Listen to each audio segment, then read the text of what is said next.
like a scholar, and that's a big thing for them to learn at this age.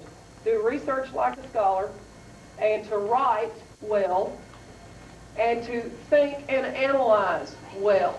And those are all skills that your students will need to know if they're college bound. It doesn't matter if they're college bound or not. They're skills that they need in life. And so we've been associated with National History Day now. Ms. McMillan's been associated with National History Day for about 16 years. Oh, I haven't that long. Yes, you have. 16 years. Yeah. She started it in the Conway district, many years ago. But this is about my 7th year, I suppose, to be associated with the National History Day program here in Conway. And really, it pays dividends. And let me tell you something, you know, college professors that we talk to, every year they say, we can tell who has gone through this program and who has not. Because as you will probably realize, and I had a student call me from the UCA library on Sunday evening, and he said, Mrs. Holder, this place is swarming down here. And I said, well, that's good to hear. And he said, well, not just with your kids, with a lot of 9th graders and 10th graders are down here too. And so it's kind of an education for them to know that students at the higher levels are getting familiar with the UCA and the Hendricks libraries and learning the research process. You folks who are coming in, yeah, Mrs. Tyler will take care of you right here. But anyway, I kid with my kids, and I tell them every year, doing a History Day project, and parents, you can empathize with this. By the end of the year, it's like giving birth. Okay?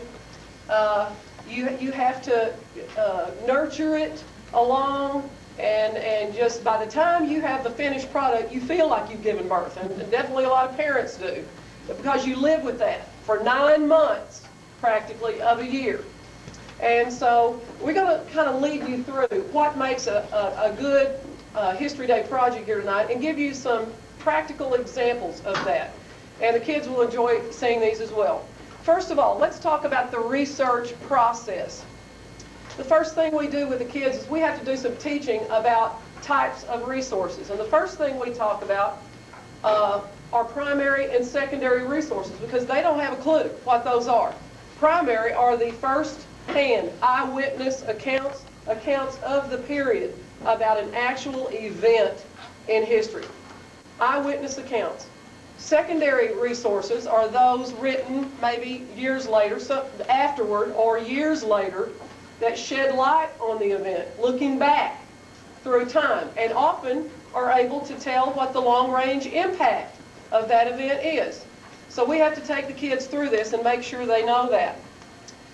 When picking out a History Day topic, and most of your kids, this is where they are right now, they've already identified their topic, and they've identified their project category.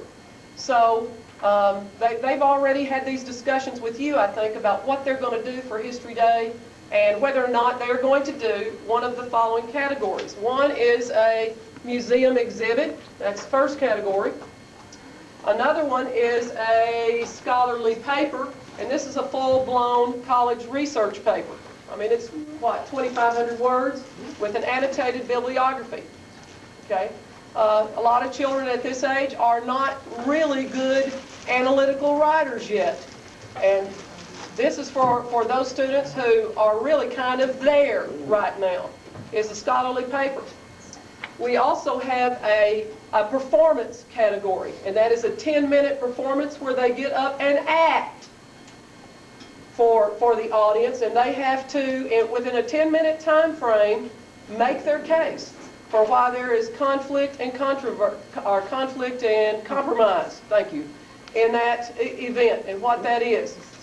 Another one is a documentary, and it is a 10-minute video documentary, and they have to do the same thing. Within 10 minutes, they have to make their case about why that topic fits that theme.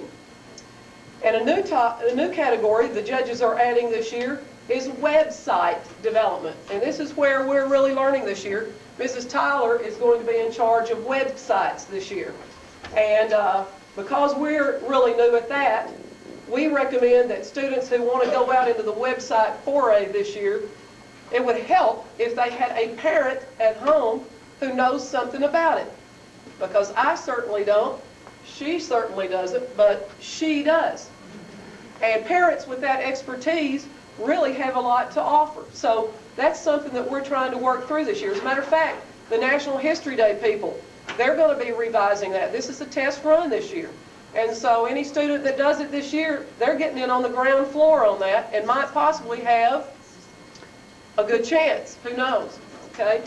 So those are your categories right there. Now, in each one of those categories, with the exception of a historical paper, this is solely an individual project. You can't team up with 2 or 3 people to do that. This is an individual project. In all of the other categories, they can either do an individual project or a group project if they so desire. And I always add a little note of caution here. This is for 7th graders and for some 8th graders who are neophytes at the National History Day project. They're going to have to choose wisely. And this is one of the learned lessons of group projects is that you better choose your group wisely. You need to know who to work with and who you think you will blend with and get along with. Because as I said, this is a part of that giving birth process over the year. Is all those little struggles and butting heads between kids and getting to know each other and divvying up the responsibility and working with people that may not, work like you do or as task committed as you are. So that's a big, huge learning part of this whole thing, is learning social skills and working together with people to do things like that. So let me tell you what I've given you here. The first thing you see is that orange document on your desk, and that is the schedule that your children got 2 weeks ago. And if any of you haven't seen that thing, it's in their binder or history, and it's in their material on white sheet of paper.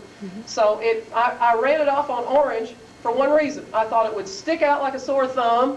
You could put it on your refrigerator, kind of revisit that through this year and kind of know and prompt your children, well, are you on task here? Are you on schedule?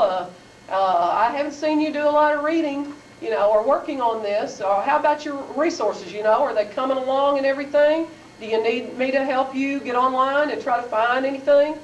So that's why that thing is on orange. And